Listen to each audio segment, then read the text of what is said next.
Honor is dead. But I'll see what I can do.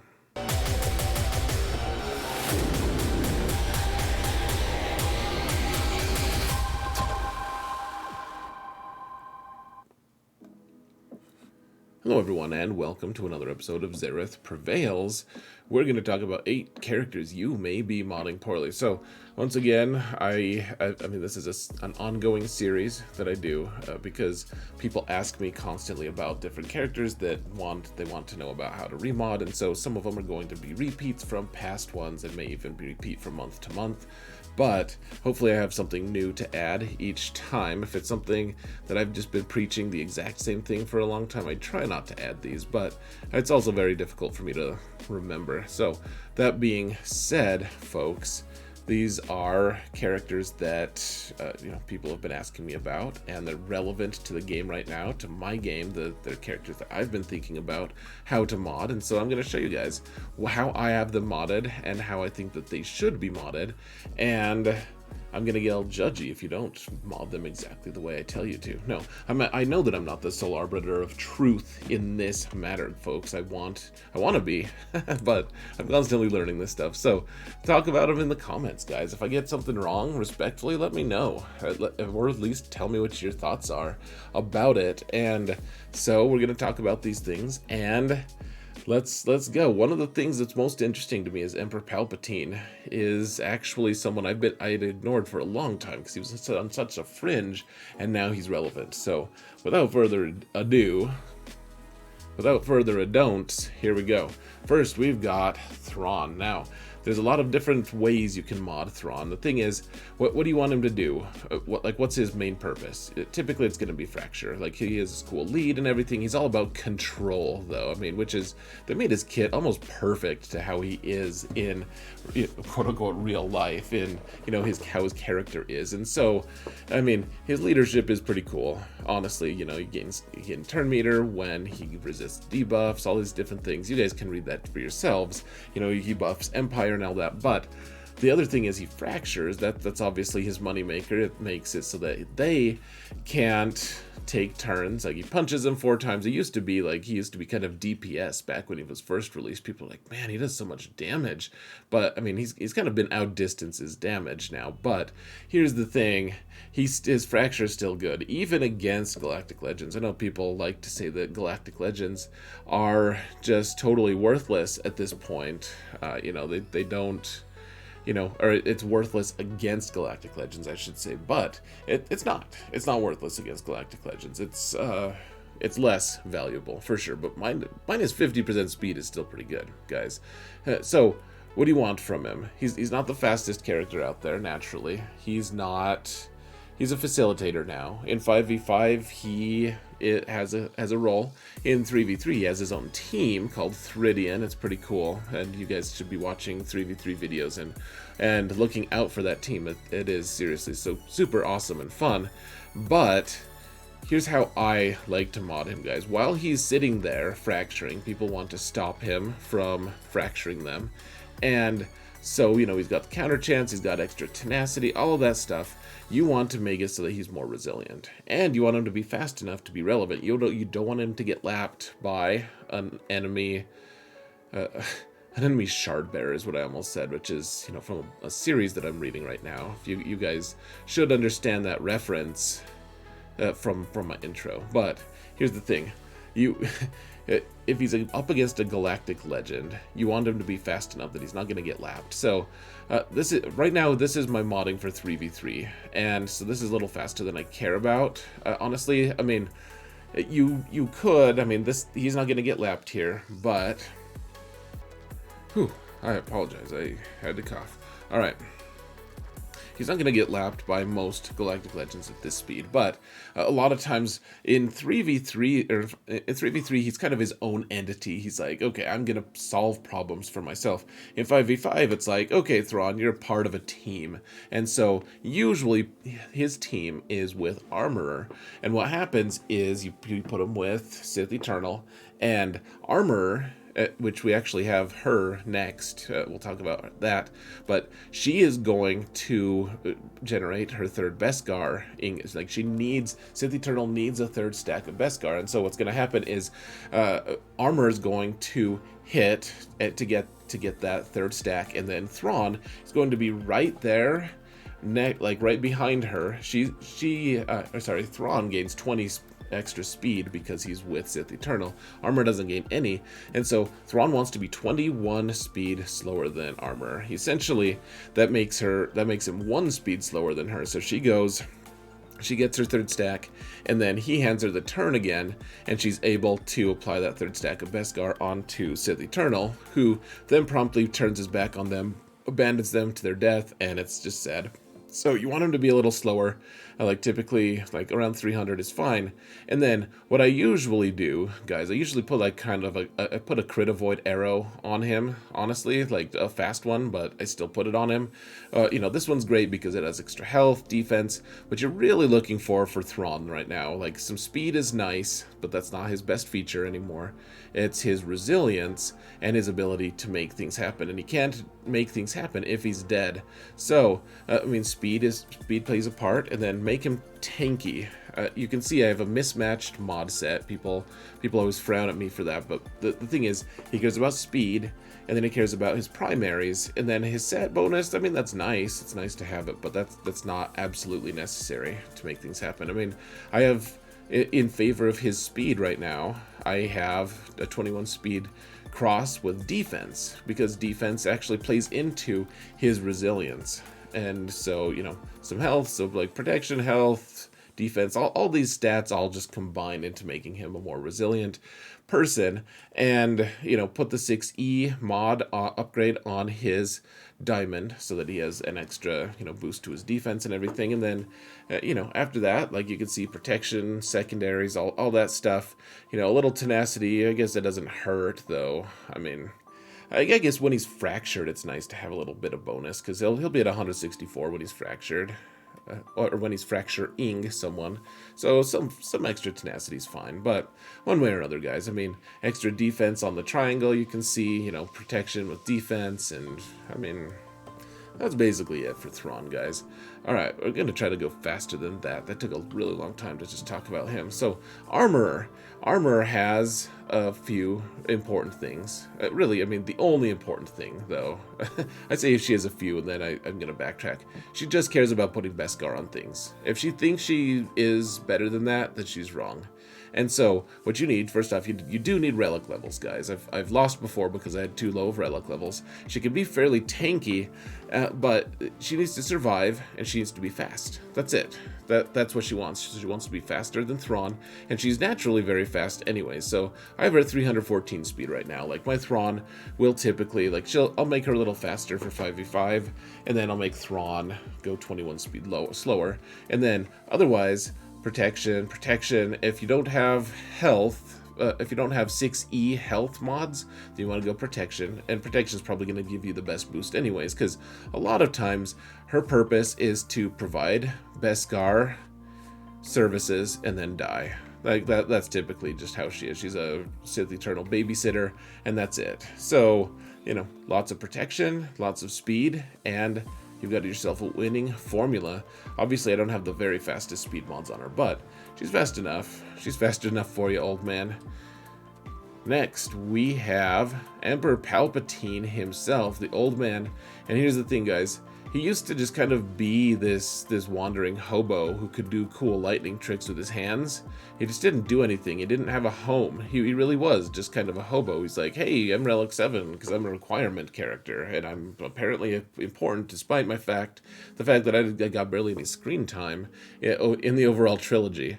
They had to give him a backpack just to spice his appearance up a little bit for the next version of him. But here's the thing. He's gone from zero to hero with the inclusion of Mara Jade. And what's happening, it used to be, okay, his shock was really cool. His shock is still really cool. And there's a ton of different elements to his kit that we just can't really go through, guys. But here's the thing. His stun was really cool. 70% chance to stun someone So it's a 70% chance to even proc at all, which means that if you stun all 5 of your opponents, then you got super lucky, in fact. And here's the thing, his leadership is good. Empire and Sith allies have plus 35% potency, and they have max health. They do, you know, there's all this passive stuff that's happening. They gain turn meter if they do debuffs, all this cool stuff. But here's the thing, he gains plus 35% potency, and then it requires a potency check to be able to stun people and everything. And so it used to be, okay, let's make him as potent as we can and like kind of fast.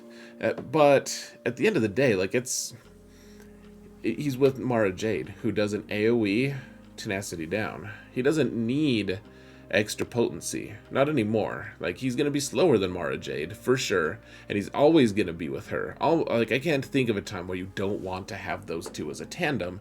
It's just not realistic. He's not good without Mara Jade. She makes him good.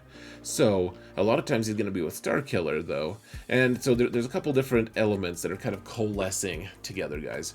So first off, you don't want him to die. You just want him to be putting shock on people. He's gaining a ton of turn meter because of his shock here. Every time he shocks someone, he gains 15% turn meter for each shocked enemy. So if everyone has shock and if there's 5 of them, you can do the math, guys. 75% turn meter gain every time he does that. And if they're dropping their buffs and everything, then he's going to gain bonus turn meter for that. And of course, Mara Jade is giving him a bunch of turn meter. It's a whole mess for your opponent, and his basics are just laying waste to him because, you know, Starkiller is presumably also trying to assist, but all that crashes to a halt when he dies. And so he has this Zeta that a lot of people just kind of don't apply or don't care about, but it's plus 50% max protection, and when he inflicts shock, he gains extra protection. So he actually grows his max protection every time he inflicts shock, which, you know, you can kind of spam it. He's just like lightning, and, you know, so a lot of times you actually just don't want to, like, sometimes it's good. You can do the stun, and if they're shocked, he stuns for 2 turns. That's something a lot of people don't know. And, you know, and he gives everyone offense up, including himself and everything. But at the end of the day, what I'm trying to tell you guys, what I'm trying to spit out is, he doesn't care about potency anymore because Mara Jade solves that for him. He doesn't care about speed anymore because he just gains a bunch of turn meter all the time. Like, don't have him really slow, but he doesn't care about that. What he cares about is protection. He just wants to live. He just wants to live. You guys can check that good Charlotte song. It's actually a pretty good one. One of the few that I like by them. But you just want him to have a lot of protection because he gets another 50% on top of this. Keep in mind though, Starkiller doubles the health and protection for everyone who's with him, and if they're debuffed, if your opponent is debuffed trying to damage you, they do 50% less even still, which in a way is doubling yet again your health and protection. And so you want to increase that as much as you can, even at the expense of speed, even at the expense of potency. You know, like, those two are fine, they're great and all that, but what you really want, because Mara Jade is just seriously just cradling him in her arms, like, I'll take care of you, Palpatine. I'll make sure everything's taken care of. And he's like, good. He just wants protection, guys. He just wants that protection everywhere, even on the arrow. I mean, I put defense set here because I couldn't find a good I couldn't get good secondaries on these. Eventually, I think the most important one that I'm going to be upgrading of his, though, is going to be this diamond. Will be a 6E. I just don't know if I want to, like, plus 12 is still just feels a little bit low. Plus, I didn't roll a bunch of protection primary or secondary there, or health. So we'll have to see. I might try to find a new arrow or diamond for him, but that one's going to be the most important because that boosts his resilience a little bit. So otherwise, let's get to the next character here. I was trying to make this, talking about mods, just there's so much to every kit. We gotta actually discuss things. All right, Quigon. This is one I've hit a little bit ago. So this is in the context of his Omicron, and let's see. So while in Grand Arenas, here's the thing, guys. So that people get it mixed up because there's 2 different things that are going on here with his Omicron. So All other allies instead gain offense equal to 30 times their speed. And so if you want Anakin to be really effective, make him really fast. Like, give him speed sets if you want to. I mean, I'll keep giving him like offense or crit damage or whatever with fast secondaries, but you know, like, if you just want to go all in on Qui-Gon, you can just make him super fast, and the speed is going to help him, you know, help him gain a lot of damage. However, Qui-Gon is not that. This is all other allies gain offense equal to their speed, to 33, their speed. that made a lot of sense, right, guys? So, Qui-Gon can't gain damage immunity, all this stuff. Let's see. So, when Quigon Jinn is defeated, all allies recover 100% health and protection and gain 400% of Quigon Jinn's offense for 2 turns. So he's not a huge hitting power. He's just like, okay guys, go forth and demolish your opponents. You know, you gain all this extra offense, that's great. But when he dies, he hasn't gained all that offense from speed that everyone else has. He just has his raw natural offense. And so they gain 400% of his offense. You want him to be modded for offense. And that's it. You don't have to have him fast. You don't have to have him do anything else. Just lots of offense. So you have offense arrow, offense everything. And if I cared more about him and his team doing a ton of damage, then I would probably 6E his both of his other offense things, because that's what matters. That's why people are like, oh, why are you bothering? Why do you put Relic 8 on Qui-Gon? It's because his offense numbers are, you know, instrumental to the rest of the team for a couple turns. That's when he dies, that's when Anakin kills the whole town, right? So that's what you want. Offense for him, speed for everyone else on his team. All right, next, Jedi Revan. I don't know if we've talked about him for a while, but I mean, there's so much to talk. I mean, we could talk about about Jedi Revan on his own. Like, we could just do like a 20-minute video on just Jedi Revan. We could do like a 30 or 40-minute video on him. He's one of the most awesome characters out there, guys. Even still, he is one of the best, just all around awesome characters. He just is, because of his mark, because of his savior, because of his saber toss. I mean, he's the real deal, guys. Top 5 characters in the game, except for maybe, you know, Galactic Legends are more powerful. But as far as utility goes, you can't get better than him. Here's the thing, though. There's a few things that he wants. So, like, you typically, I mean, it's nice to have some potency on him or whatever, you know, some damage. People like think that he can do a lot of damage. But here's at the end of the day, he's the leader of one of the few off-meta teams we have left, which kills Supreme Leader Kylo. And what happens against Supreme Leader Kylo is a lot of times things get out of hand, and Supreme Leader Kylo kills Jedi Revan in anger, because Jedi Revan said something bad about his mom. Maybe he just banged his mom. I'm not sure. But one way or another, guys, he wants to survive those casual hits and swipes from Supreme Leader Kylo. You can't always avoid that. And so that's why I have him Relic 7, and I put a ton of potency, protection on him, guys. You want him fast. You want him fast enough to be able to beat those Supreme Leader Kylo teams. So you need to be in that range. You guys can check out the videos that I've made on that before. But so you need him fast, but you also just want him to be super resilient if you can. So protection, all this protection, all of the protection, guys. Look at how close we are to 6.0. That would be nice for my stats, for my hotbot compare. But otherwise, I mean, you still really do need to focus on his speed. Like, his speed is very important, and he's not that naturally fast. I mean, he's 316 after we've put like a bunch of like plus 17, plus 25, plus 21. I mean, these aren't the very fastest mods out there, but he takes some help to get fast enough. But for all of the leftover that you have, guys, make him resilient and call it good. I mean, now I'm looking at it, I wonder if he wants health more than protection, because I'm boosting his protection all this way, and it's actually less than his health is.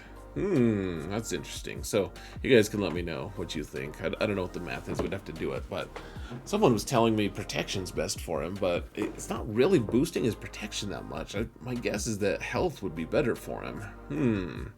That is very interesting. Protection is fine, though. Protection will do. All right, next up, Darth Treya. I'm close, guys. I want to make a faction essentials for Darth Treya, for the Treya trio at some point. Talon threw such a wrench in things, guys, and I'm finally getting them to high relic. So, relic 7, it used to be like, okay, this is the last squad I'm going to take to get 13 because they're so resilient and stuff, and that's still true, but they start taking out some really gnarly stuff once you get them to high relics. And so what you want, unless you want to be highly specialized and have her be able to take out Lord Vader and stuff, which is pretty impressive, then you want like offense mods and stuff for her. It's pretty weird. But if you're not gonna do something highly specialized, then you want to play on her natural strengths. So Sith allies on her leadership, they all have extra critical avoidance and extra potency, but the crit avoid is the most important thing, guys. Also, she has a bunch of ways to be able to regrow her health and interactions with her health. She doesn't gain protection, like she doesn't regrow her protection naturally. She gets protection up, but protection up is a function of overall health. The other thing is she doesn't need to worry about resisting damage because she's already she can dispel resisting damage. She does have to worry about that. We all do in life, but she has to worry about. She doesn't have to worry about resisting debuffs because she just dispels them for the most part, and on her own turn when it's time to take a turn. And so the other thing is, guys, she does ramp her damage pretty nicely. So you do want the 6E square on her, but otherwise, here's the thing, guys. She already has. So she doesn't care about protection. Like that basic protection, the initial protection is nice, but then it goes away and then you can't get it back. You want lots of health on her, and then you also want your crit avoid arrow if you can, because that plus 35 crit avoid combines with her natural mastery to be almost at relic 7, almost 50%. When you put that together with her lead at 40%, she's very close to 100% crit avoid, which is super nice. People aren't going to be critting her as much. So, and then some offense if you can squeeze it in, of course.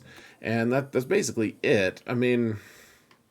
Yeah, I'll eventually be remodding her to be a little more offense heavy, but health, and I put speed set on her. That's probably more ideal, but you want her to be able to move. She doesn't have any turn meter gain mechanics or anything, so having her fast is nice. Fennec is an interesting one, guys. She just wants lots of damage. And she wants to be able to crit sometimes, but here's the thing. She deals special damage, which means she's not going to be able to do crit. She doesn't crit very often. Here, let's look. So with physical damage, physical offense, her crit chance, she's relic 8 on my account, so that's about as high as it gets. She's almost to, and this is with a decent boost to a crit chance, she's almost at 100%, so that's pretty good. But this isn't the physical offense.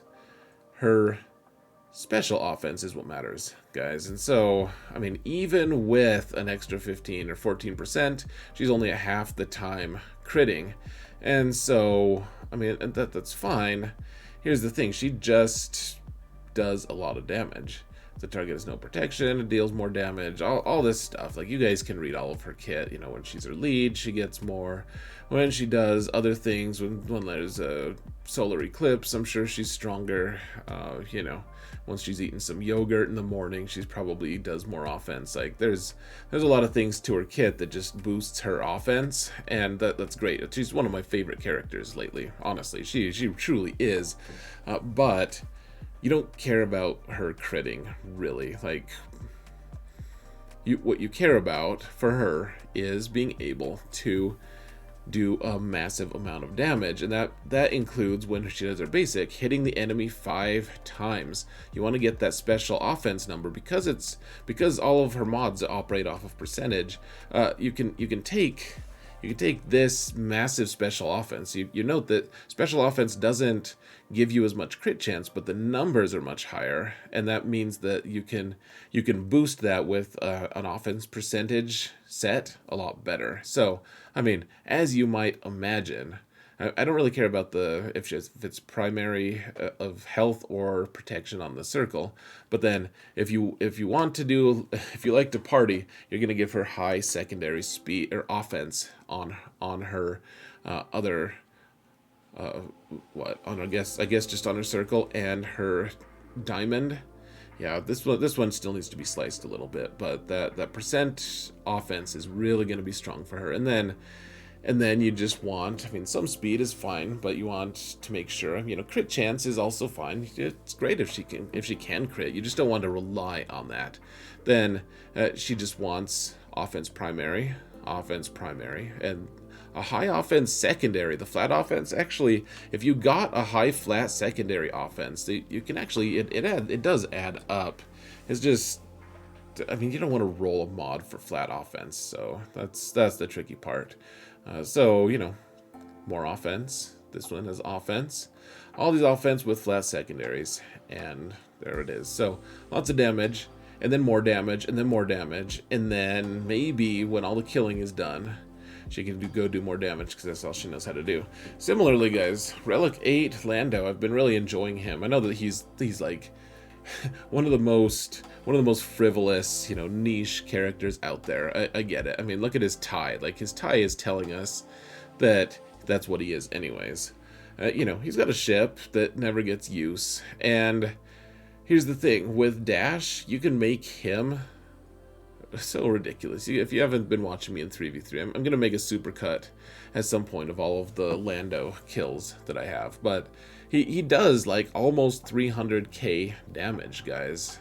He does a ton, because something that people don't know, he does, and I'll show you guys in the supercut video, he has one of the highest, if not the highest, damage modifiers in the game. And that's not something we can look up. Like, that's something in the mechanics of the game. But his big shot, which is cooldown 14, it takes a while to get another one, but this thing does like 300k damage if you mod him for a lot of damage. So here's the other thing, guys. He needs to be able to crit, and he needs to be able to he needs his team to be there to be able to boost him.